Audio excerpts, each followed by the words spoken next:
Tere päevast ja tere tulemast Euroopa päeva loengule.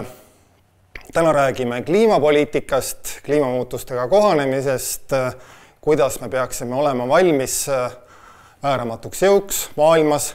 Euroopas, Eestis. Minu nimi on Antti Roose ja ma olen Tartu Ülikoolis praegu Pärnu kolledži külalisprofessoriks kaitsnud doktorikraadi geoinformaatikas ja viimased 10 aastat väga suures osas oma ajast tegelenud kliimaküsimustega. Te näete praegu ekraanil 2010. aasta kevadist Emajõge, kus siis seda hoonet veel nimetati Atlantiseks ja kui te olete antiikaega uurinud, siis te ka teate, et see sümboliseerib Atlantis plaatonlikku vee alla vajumist ja ka tsivilisatsiooni kadu. Emajõgi on käinud üle kriitilise piiri viimase 150 aasta jooksul 18 korda ja kui nüüd olla ka rahanumbrites sisuline, siis tookord tekitas Emajõe üleujutuskahju umbes 65 000 eurot, mis ju iseenesest ka tänases vääringus ei ole kuigi suur number.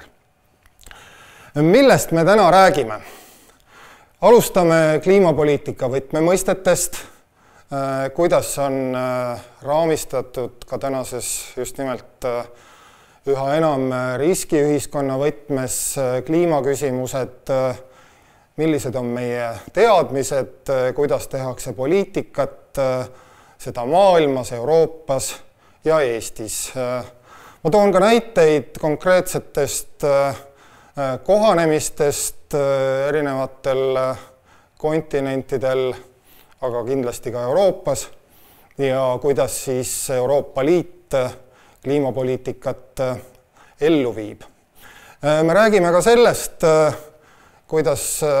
üldsegi mitte need ja siin praegu toimuvad kliimamuutused võib-olla meid rohkem mõjutavad. Neid nimetatakse välismõjudeks.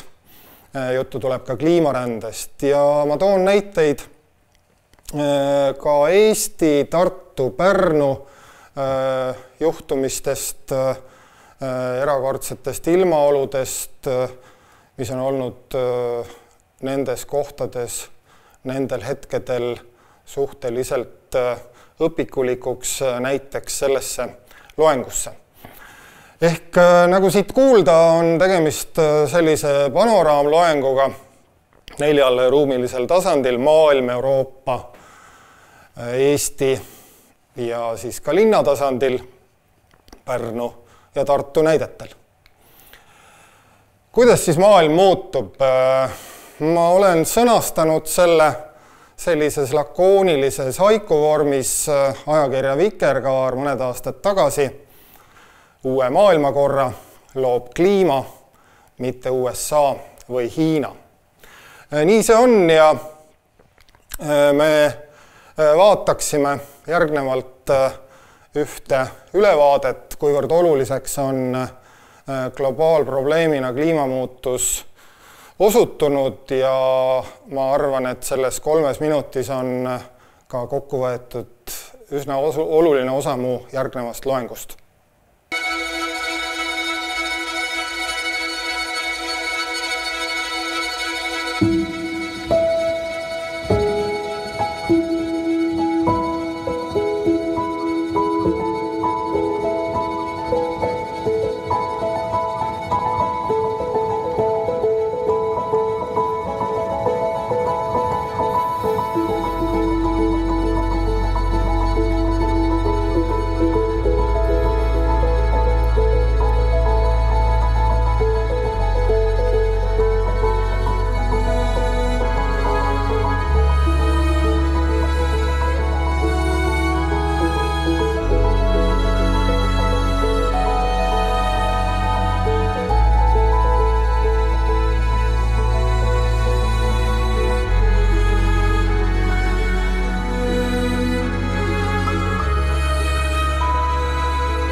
Selline oli rahvusvahelise kliimapaneeli kokkuvõte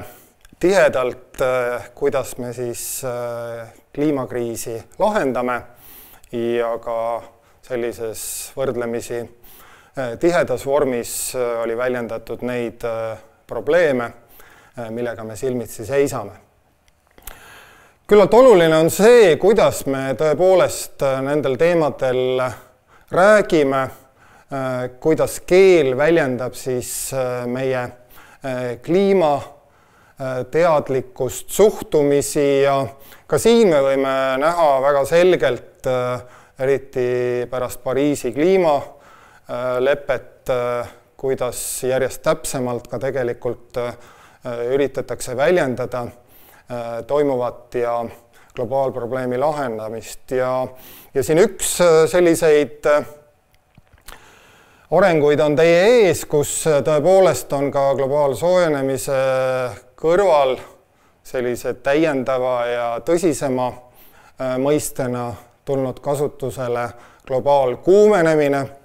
nagu ka me ei räägi enam kliimamuutustest sellises neutraalses sõnastuses, vaid üha sagedamini kliimakriisist.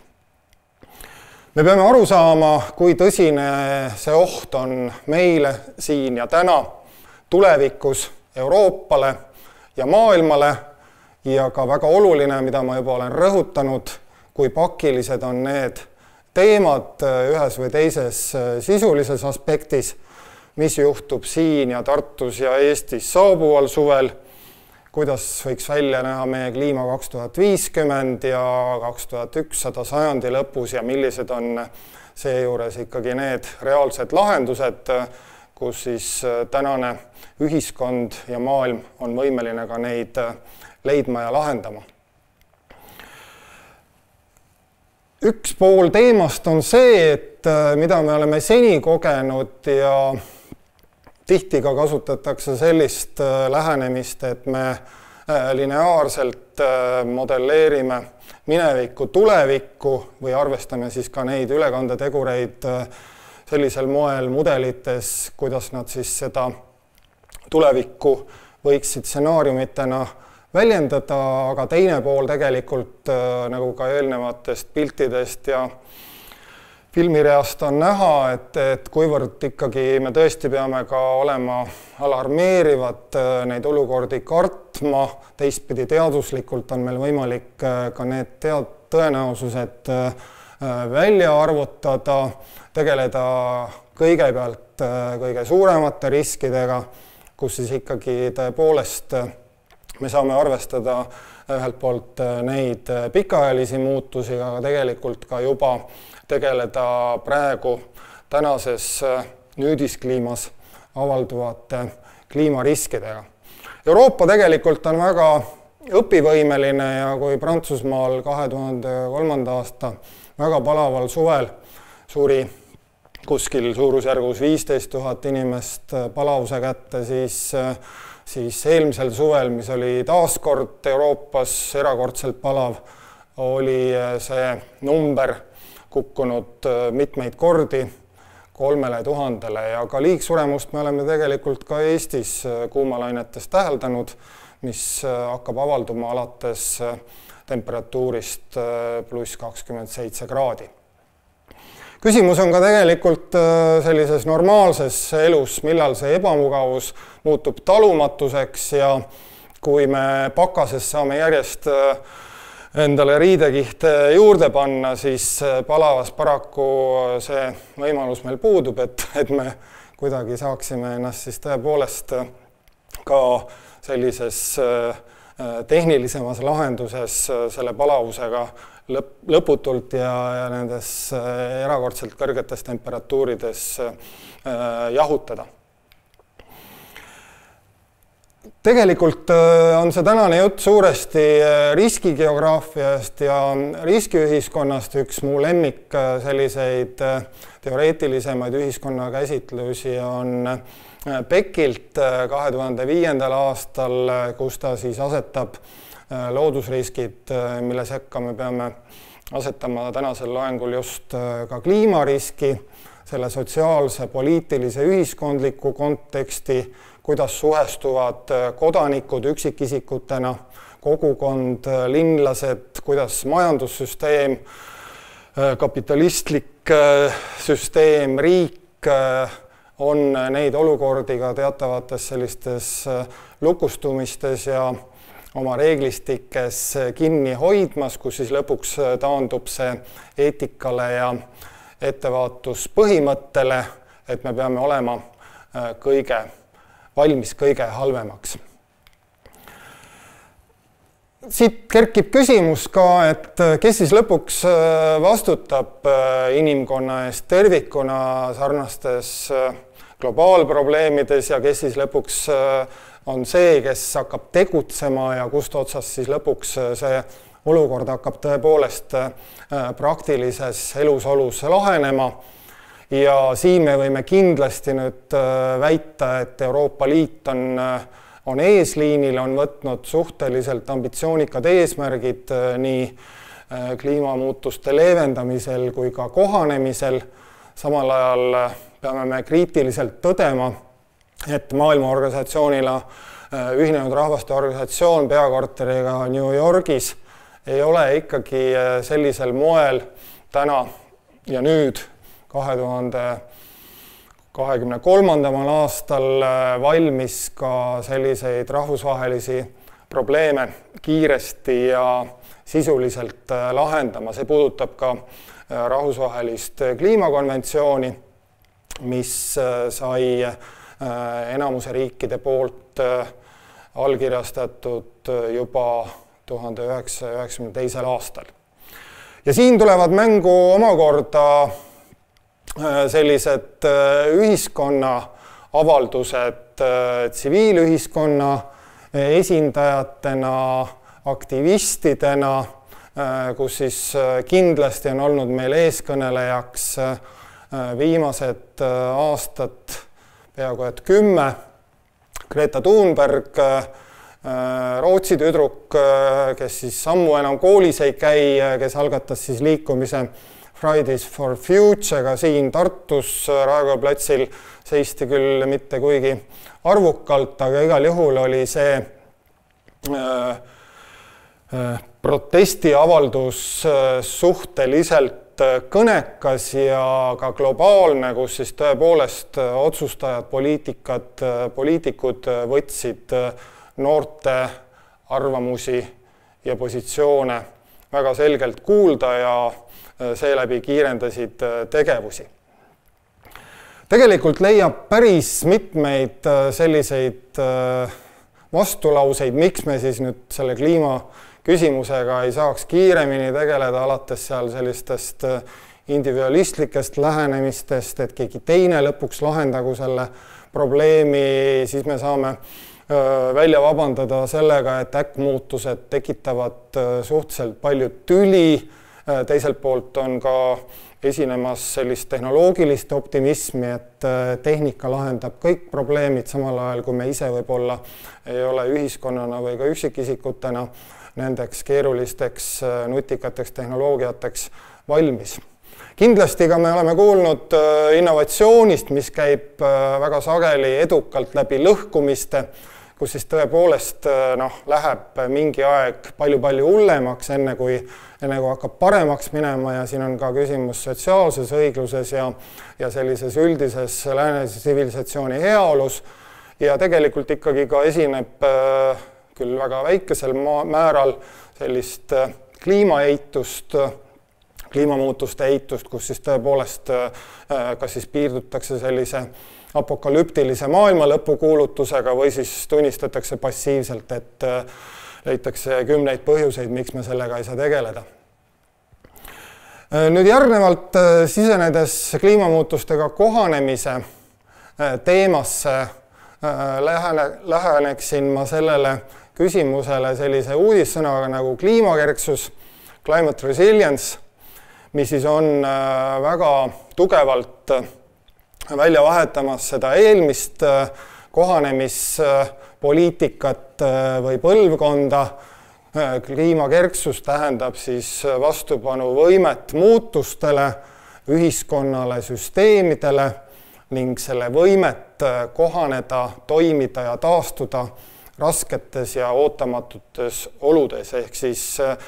erinevalt sellest, et me reageerime, me peame tegelikult ka olema proaktiivsed, me peame oskama ennetada ja me peame jooksvalt neid olukordi lahendama. Ja seda kõike sellises teoreetilises plaanis näitab meile riskipropeller, kus siis on väljendatud ühelt poolt kliimasündmused, ohtlikud kliimasündmused tumesinisena selles propelleris, kollasega, rebukollasega tundlikkus, haavatavus ja helesinisega eksponeeritus, ehk siis kas siis me oleme selles riskipiirkonnas sellel hetkel või mitte. Ja need vastasmõjud ei ole mitte ainult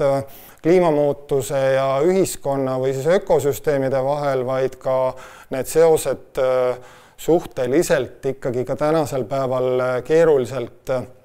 uuritavana on inimühiskonna ja ökosüsteemide vahel, kus me järjest rohkem ka tegelikult üritame rakendada loodushüvelisi teenuseid kliima kohanemisel. Ja kõige hullem, mis meil tegelikult siin selles riskipropelleris juhtuda saab, on see, kui me kohaneme, tekitades täiendavat kliimamõju, kas siis ehitades selliseid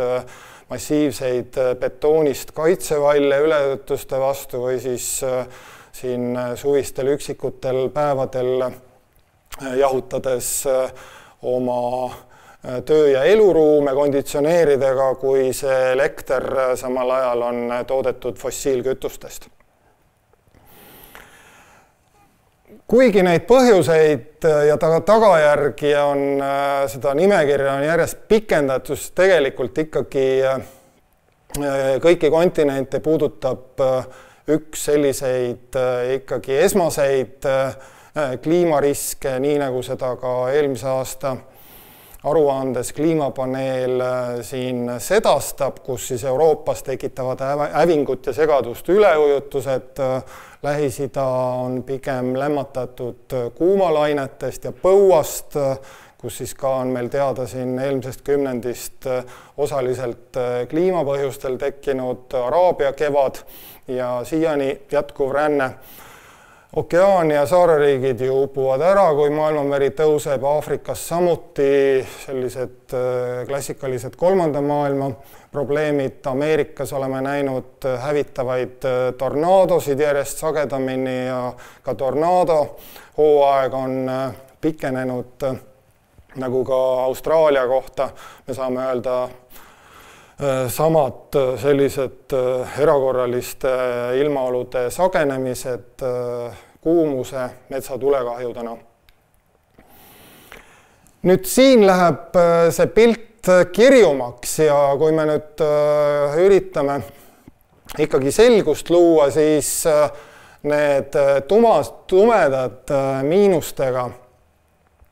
ristumised nende kontinentide ja nende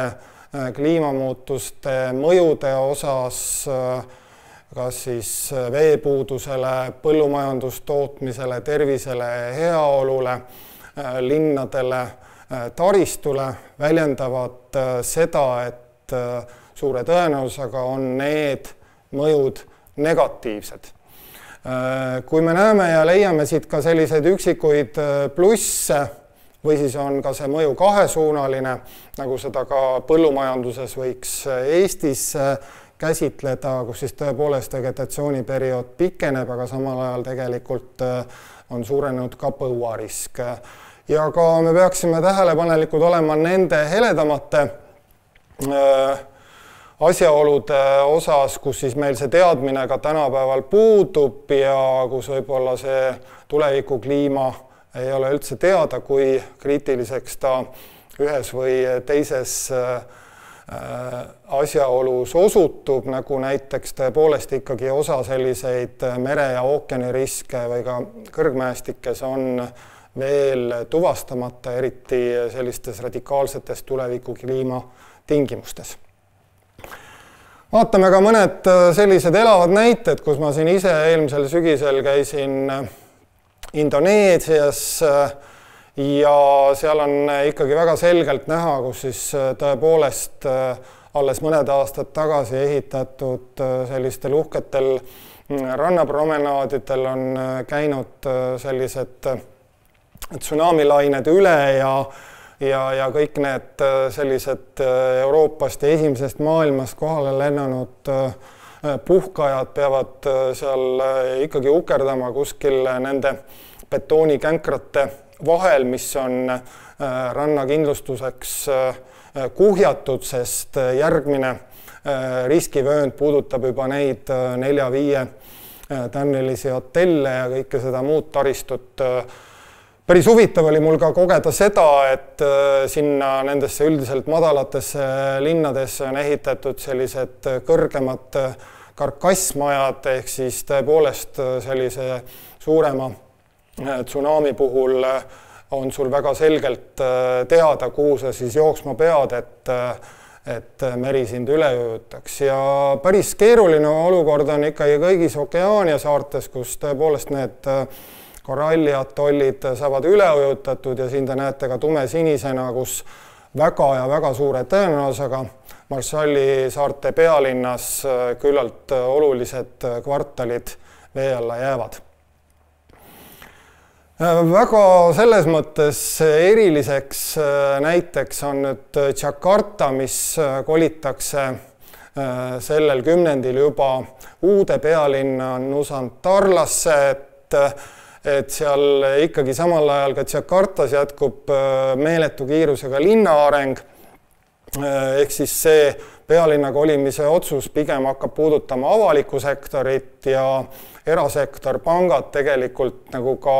selline üldine elamuareng jätkub endise kiirusega ja siia džunglisse siis peaks mõne aasta pärast kerkima Indoneesia uus pealinn.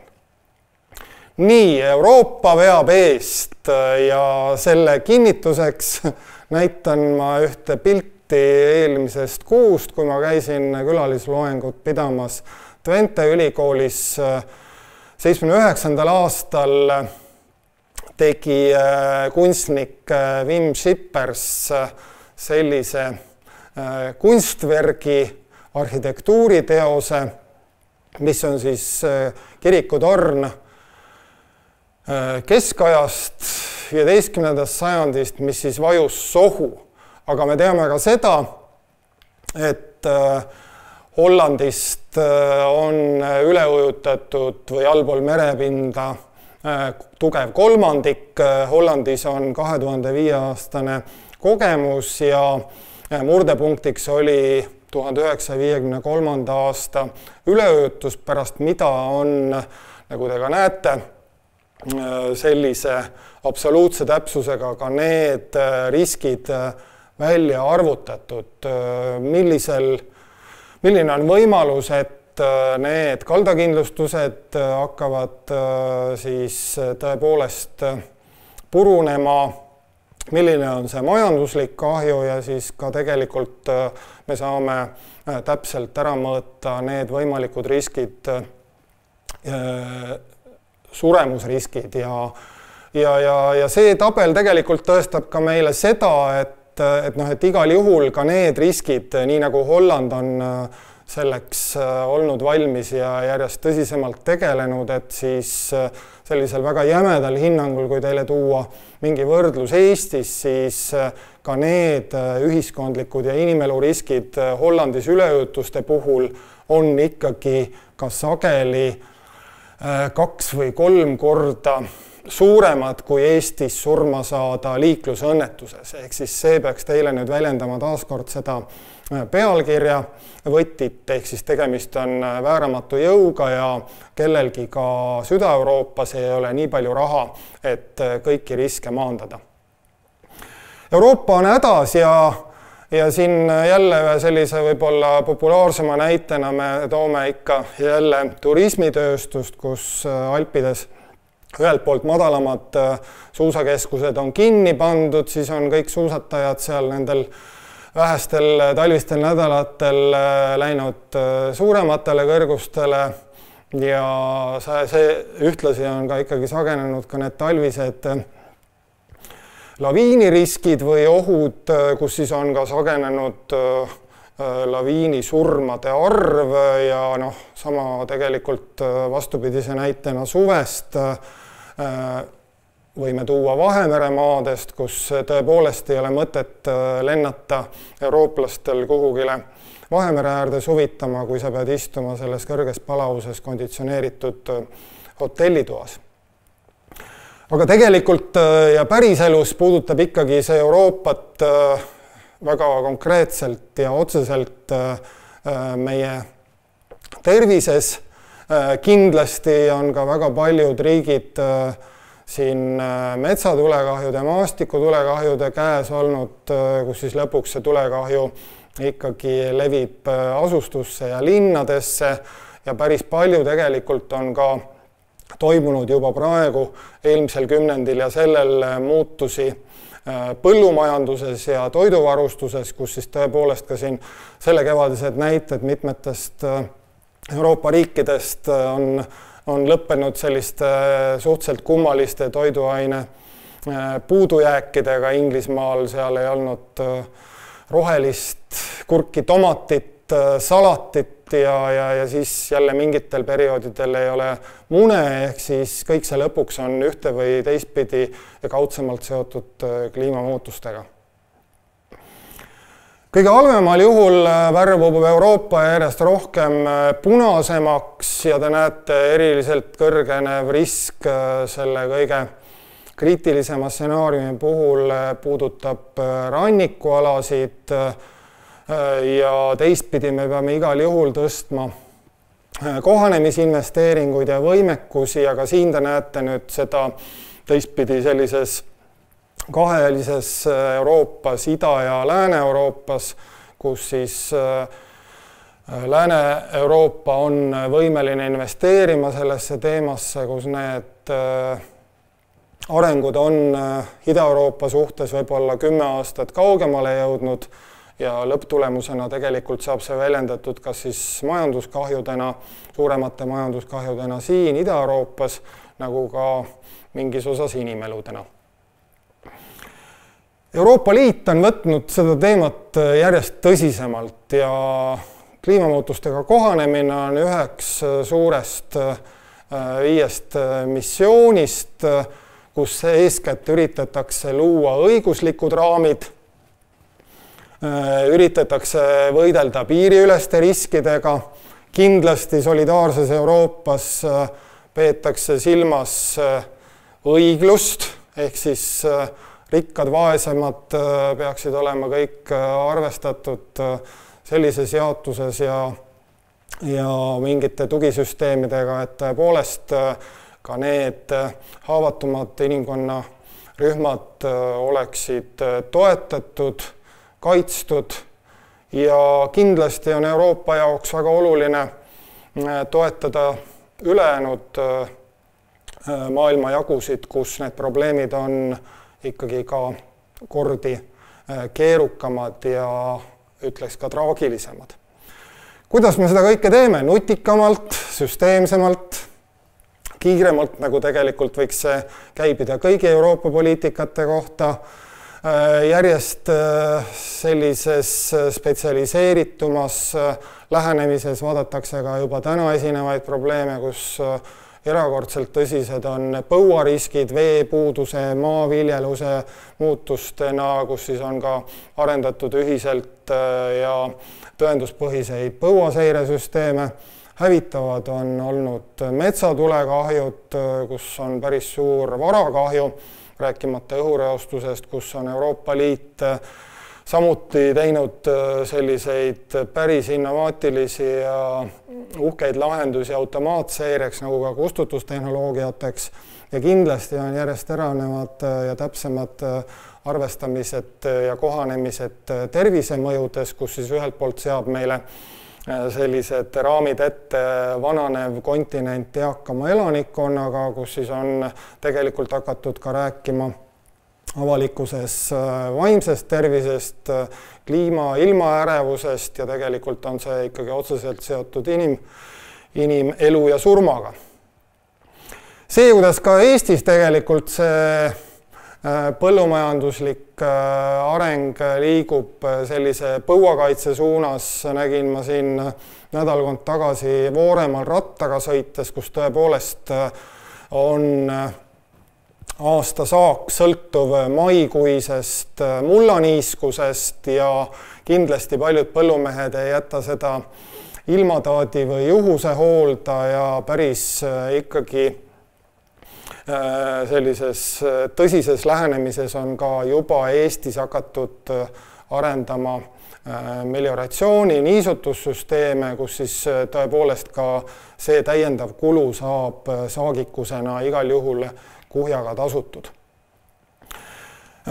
Kohalikest mõjudest, ma mõtlen nüüd siin kontinentaalseid, nagu ka Eesti kohalikke mõjusid, kindlasti olulisemad on välismõjud, seda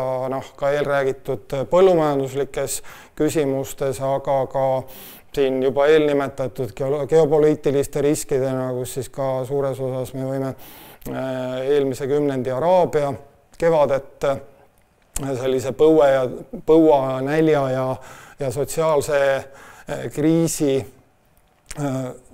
tagajärgedeks lähtutuna kliimamuutustest pidada. Tegelikult on ka globaalne finantssüsteem suuresti mõjutatud mitte ainult Euroopa või Ameerika suurrahastajatest, vaid tegelikult ka nendest tooraineturgudest kolmandas maailmas. Kliimaränne õnneks, peame rõhutama, on seni ikkagi riigisisene ja eelmisest aastast meil on jälle teada üks selliseid ärevamaid ja suuremaid üleujutusi Pakistanis, kus tõepoolest 10 miljonit inimest pidi oma kodu jätma, aga suures osas ikkagi need 10 miljonist inimesest said endale uue varjupaiga Pakistanis endas ja seal on ka teised geopoliitilised põhjused, miks nad siis sealt ei pääsenud liikuma kuhugile mujale, itta või läände või põhja pigem. Ja tegelikult ikkagi nüüd ka neid suurusjärke siin hinnata, siis on kliimapõgenike arvuprognoosid sellised kolmekohalised 200 miljonit aastaks 2050 ja seda kusjuures silmas pidamata neid võimalikke katastroofe, mis siis peaksid olema ka teistpidi sellises statistikas tasandatud aastate lõikes. Euroopa panustab üksjagu palju raha ja kui ma nüüd jälle sellise Eestiga võrdluse tooksin, siis on see nüüd järgneval 5 aastal suurusjärgus 80 miljardit eurot ehk siis 5 Eesti riigieelarvet ja me võime nüüd siin arvata, et ei olegi kuigi suur summa, aga teistpidi on ka küsimus nende miljardite kasutamises, kuivõrd tõhus ikkagi on ka tõepoolest see arenguabi, et siis lähenetakse laiemalt nendele arenguküsimustele, alustades seal vaesusest ja tervisest, mis siis ühel või teisel moel lõpuks saavad mõjutatud siis sellest liigpalavusest või siis üleujutustest. Päris head tööd on kliimarändega teinud Mondo ja ma soovitan ka neid õpikuid ja töölehti uurida, kus siis on täpselt ka need mõjuahelad välja toodud. Nüüd loengu lõpus ma sisenen kiiresti ka Eesti kohanemisesse ja üleeile, oli meil selline tuulisem päev, kus kogu väike vabariik oli kollaseks värvitud, murdis puid, piisab täiesti 15 meetrist sekundis, aga see on lihtsalt üks ilm selles ilmastikus, mis siis lõpuks peab olema liidetud 30-aastases pikemas reas kliimaks ja ma pean jätkuvalt ikkagi oluliseks ka seda Eesti 4 aasta ja kaubamärki, kus me paraku peame tegema mööndusi Lääne-Eestis suursaartel 3 aastaaja suunas. Selliseks raamatuks, mida kindlasti väärib lugeda nendel teemadel, on Andres Tarandi, Jaak Jaaguse ja Ain Kallise Eesti kliima. See on nimetagem seda siis kliimapiibliks, kus on siis toodud ka need kliimamuutused pikemas vaates minevikku minnes kui ainult see sajand või sõjajärgne. Ja siin väga konkreetse näitena, kus ma ise olen olnud huviline ja ka suusasõber, ühe sellise indikaatorina me saame jälgida, kuidas püsib Haanja lumepoolus seal kuskil alates kõrgusmeetritest 220 merepinnast ja keskmiselt on see lumikatte seal püsimas ikkagi 130 päeva pikkuselt, aga kindlasti on lumepaksus vähenenud, nagu ka on püsilumikatte kestvuses väga selgelt juba näha selle lühenemist, võib-olla isegi 2 nädala võrra. Samasugust sellist heitlikku talve me ju näeme siin Tartus, kus 2020 kestis lumikatte alusel ainult talv 4 päeva ja värskelt meeles meil kõigil, et tegelikult algas talv Tartus läinud talvel 3 korda.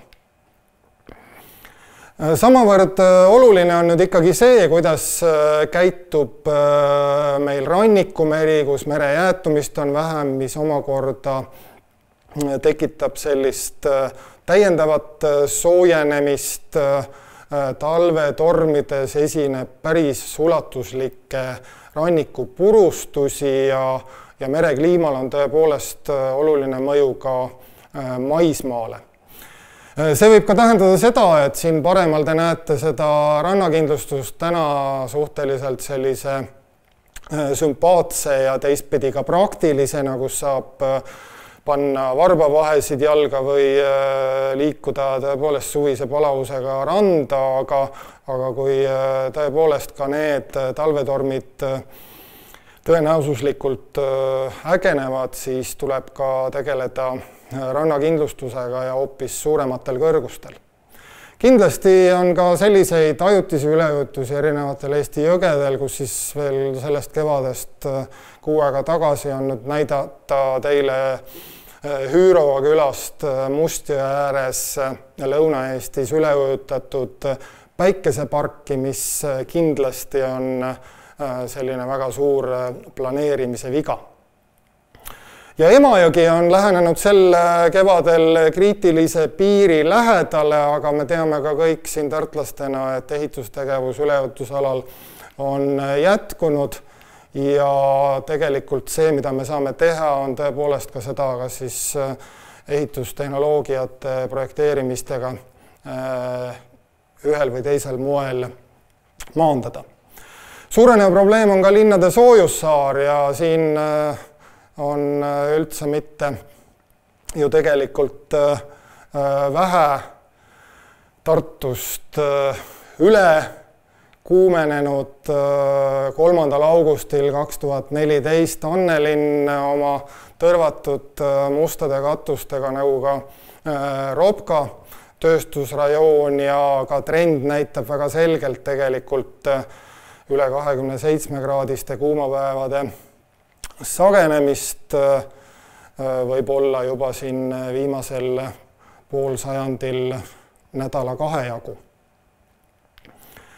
Küllalt huvitav töö oli mul kliimariskide hindamine Rail Balticu trassil ja siin te ka tegelikult ühelt poolt näete, et selliseid erakorralisi ilmaolusid kuigi sageli ei esine. Üle 25 meetrist tormituult on esinenud vaid 19 korda. Ja üle 50 millimeetriseid ehk 5 sentimeetriseid sademeid 2 korda viimase 30-40 aasta jooksul, siis hoopis kriitilisemad on ikkagi need samad äikesetormid ja tsüklonid, mis tegelikult katavad seda trassi suhteliselt pikalt ja tegelikult ei tähenda see midagi muud, kui et kiirrongid peavad aeglasemalt sõitma või siis kõige äärmuslikumatel juhtumitel ka tõepoolest liiklus mõneks ajaks peatatakse. See, mida ma siin eelnevatel piltidel olen näidanud ja on ka suuresti seotud ikkagi tõepoolest ühelt poolt talvega ja teiselt poolt suvega, kus Lääne-Eestis on meil talvine aastaaeg kadumas, me saame sellise pika ja porise sügise, mis teiselt poolt võib-olla tekitab sellise pikema vegetatsiooniperioodi ja natukene väikseid rõõme põllumeestele. Ühtlasi ka sellises talves on karta tormisuse tõusu, nagu ka ma juba kirjeldasin teile seda, et Ida-Eestis kontinentaalsemas osas Eestist kindlasti muutuvad suved lämmatavalt palavaks. Tartu energia- ja kliimakavasse oleme kirjutanud sellised sinised kohanemisteemad rohelisena, ehk siis me igal juhul hoiame rohevõrgustikku ja haljastust, mis kindlasti aitab ka suhteliselt kulutõhusalt kliimariskide maandamisele kaasa. Me tegeleme Tartus siin eelnäidatud Emajõe üleujutuse kaitseks nende riskidega, järjest täpsemalt on tekkinud ka sellised suured valingvihmad, mis on siin madalamaid kohti ka mujal linnas uputanud ja kindlasti me peame ka lähiaastatel muutma ja täpsustama mitmeid taristu, infrastruktuuri, standardeid, et tõepoolest sellises pikemas vaates need oleksid kasutuslikud ja riskikindlamad. Ja kindlasti on oluline ka meie endi kõigi teadlikkus kõigi nende ohtude teadvustamisel kui ka vältimisel. Supilinna kaitsevad need riskihinnangud, aga tegelikult ka kõik need projekteerimistingimused, mida täiendavalt välja antakse. Me peame ka tegelikult siin tooma selliseid positiivseid näiteid mujalt Tartu üleujutusalalt, kus siis on selline teine risk saamas väljendusi ühel või teisel moel üleujutusriskiga, ehk siis Tartu vangla on ehitatud üleujutusalale ja kui seni ei ole ühtegi vangi plehku pannud sealt vanglast, siis mingites üleujutustingimustes võiks seal tekitada mingeid selliseid olukordi, kus siis ka see võimalus võib-olla oleks suurem. Ja kindlasti me peame säilitama haljastust ja ka Annelinna suurima linnaosana, kus elab ka suhteliselt palju noori peresid, eakamaid inimesi sellise rohelisena ja seda mikrokliimat ja imutavat mitte sillutatud pinnast suhteliselt suuremana, nii nagu ta on nendest eelmistest kihistustest. Ma lõpetaksin oma ettekande veel paari näitega, kus tõepoolest ka selline praktiline linnakorraldus on väga oluline, milline on linna hooldus ja kui talvel siin me ikkagi suhteliselt rangelt puhastame tänavaid lumest, siis on tekitanud see üle nulli liikuv talv ka sellist püsijäidet, millega ei ole nii lihtne hakkama saada ja lahti raiuda seda jääd asfaldi küljest, nagu ka milline on siis hooldusvälp suvel, kui nendes üksikutes kohtades, kus Tartu tõepoolest ei ole nii väga tihe, aga ikkagi siin Kitsal tänaval on üksikutel suvedel tõepoolest nende hoogsadudega ka selline pinnas ja erosioon tekkinud, kus siis ka need ilmastikusündmused vajavad suhteliselt kiiremat puhastamist ja korraldamist. Ja me ei saa kindlasti mööda ka oma vastutusest, ehk siis meie huvi ei ole kindlasti liikuda lapsehoidja riigi suunas, kus siis me ise niimoodi ükskõikselt kõikidesse nendesse riskidesse suhtume ja ma ei tea, siin kindlasti vanemad inimesed on tegelenud sellise talvise liikumisoskuse kasvatamisega ja ostnud endale võib-olla karedamaid talvesaapaid ja harjutanud võib-olla isegi pingviini kõnnakut, kus siis tõepoolest need puusaluud või teised kondid jääksid suurema tõenäosusega murdmata.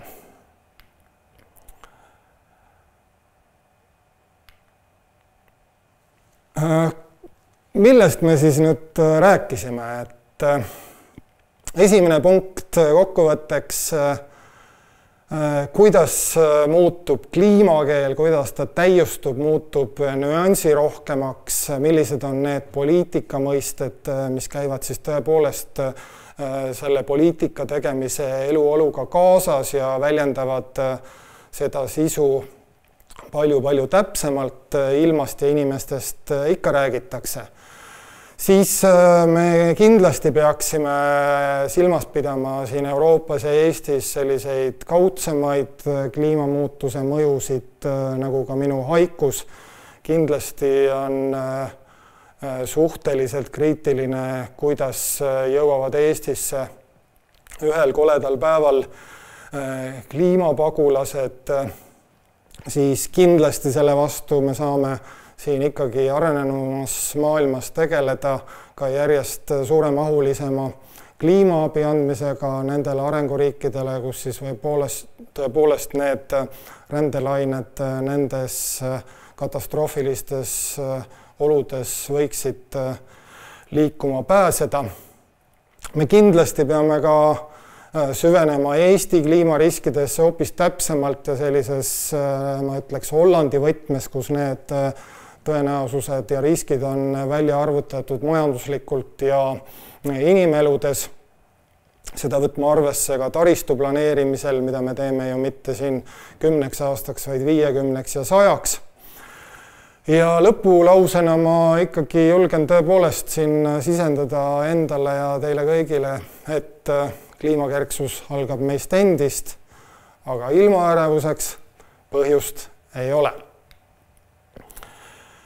Kohanemiseni ja ma kindlasti ka arvan, et ühiskond on hoopis muutumisvõimelisem ja teeb seda kiiremini kui kliima ja me saame sellega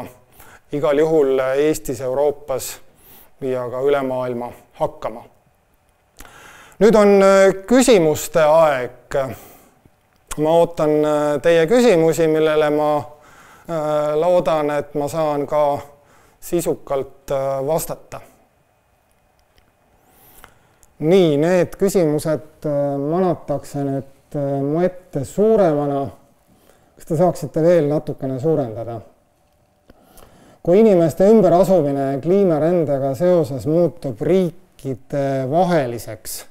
kuidas see on Euroopa selleks ette valmistunud? Euroopa on selleks ette valmistunud nüüd alates eelmise aasta 24. veebruarist, tegeledes järjest paremini Ukraina sõjapõgenikega. Siin selles loengus ma olen juba toonud ka nüüd näiteid Araabia kevadega, Süüria sõjaga kaasnenud rändelainetest, kus siis need rändeteed ka osaliselt pandi kinni, kus siis nende väikeste paatidega ei saa või ei ole võimalik Vahemerd ületada, ehk siis kindlasti on ka juba viimasel aastal Euroopa võimekus pagulastega tegeleda tõusnud. Kui suur on tõenäosus, et Eestis kaob mingil ajal 4 aastaaega, jääb vaid 3? See tõenäosus on juba praegu avaldumas, et siin kõige värskema näitena oli meil ju 2020, kus lumikatte alusel me saime talvepäevi lugeda kokku Tartus ja siin suuresti Ida-Eestis vaid 4 päeva. Lääne-Eestile ja saartele tegelikult klimaatiline talv ei jõudnudki ja ka tegelikult need sellised teadlaskonna sisesed vaidlused siin jätkuvad, et kas me mõõdame talve siis miinustemperatuuridega, püsilumikattega, ka nende ajutiste lumepäevadega, et ka sellest sõltub, kuidas me määratleme talve. Igal juhul ma ei räägi praegu astronoomilisest talvest, vaid ikkagi ka sellest talvest, mis on ju ennekõike meeleseisund ja millega meil käivad kaasas rahvusspordina suusatamine ja kõik teised sellised talvised lõbud. Kas mõni kliimateemaga seotud müüt on ka vajanud ümberlükkamist? Ma pean tunnistama, et Eesti teadlaskond igal juhul ei ole ka selles 3%-s, nagu on siin välja arvutatud, üle maailma kliimaskeptiline. Meil on olnud siin üksikuid akadeemikuid ja võib-olla selliseid mõõdukamalt kliimamuutustesse ja protsessidesse suhtuvaid teadlasi ja see mütologiseerimine pigem käib meil ikkagi sellise erakorralise ilma ja ilmastiku ümber, kus siis tõepoolest ka meie geograafid oleme siin mananud Eesti kaardile neid võimalikke üleujutusvööndeid kuni siis võib-olla kõrgustikeni välja, aga igal juhul on need olnud pigem selliseks kartograafiliseks õppevahendiks kui siis täna teadaolevaks mudeliks kõige halvemate stsenaariumite korral ja kui ma juba ka räägin maailmamere tõusust ja Läänemere tõusust, siis igal juhul jätkub meil ka siin aastat paarkümmend ja rohkem jääjärgne tõus, ehk siis see saab kompenseerima suures osas, eriti Loode-Eestis, ka neid maailmamere tõusu riske. Mis on kõige lihtsam tegevus kliimamuutuste ennetamises, mida iga inimene saab teha? Ma arvan, et selline üldine kliimateadlikkus on Eestis võib-olla kõige olulisem, kus me oleme ikkagi muutunud viimase paari-kolme põlvega linnainimesteks ja kõik see linnaelu on ju suhteliselt lihtsakene ja kaitstud, kus me hüppame kodust autosse ja autost kooli või kontorisse, aga tegelikult ikkagi me peame käima ka õues ja me oleme ka näinud seda, kuivõrd tegelikult tundlikud on tänased nutikad süsteemid, kus siin alles ju mõni aasta tagasi istus lausa nädal aega seal suhteliselt suur osa Võrust ja Võru ümbrusest elektrit, ta mõtles välja, kuidas ellu jääda, kuidas süüa teha nendes tingimustes ja see elukorraldus tegelikult on meil selle võrra nüüd jälle parem, kus siis on üldine riski maandamine seoses sõjariskidega Eestis oluliselt paremaks muutunud ja ma arvan, et ka see on selles mõttes õppetunniks, mida me oleme nüüd kogenud riski erinevates õppustes kui ka hinnangutes seoses Ukraina sõjaga, kus väga suur osa tegelikult sellest riskijuhtimisest, kuidas töötavad omavalitsuste riskikomisjonid, saab tõepoolest ka võib-olla kõige nendel halvematel juhtudel rakendatud erakorraliste ilmaolude puhul. Sellega ma lõpetaksin oma Euroopa päeva loengu kliimapoliitika teemadel ja ma usun, et sellise panoraamsena ta täiendab ka teie koolitükke. Ma tänan teid!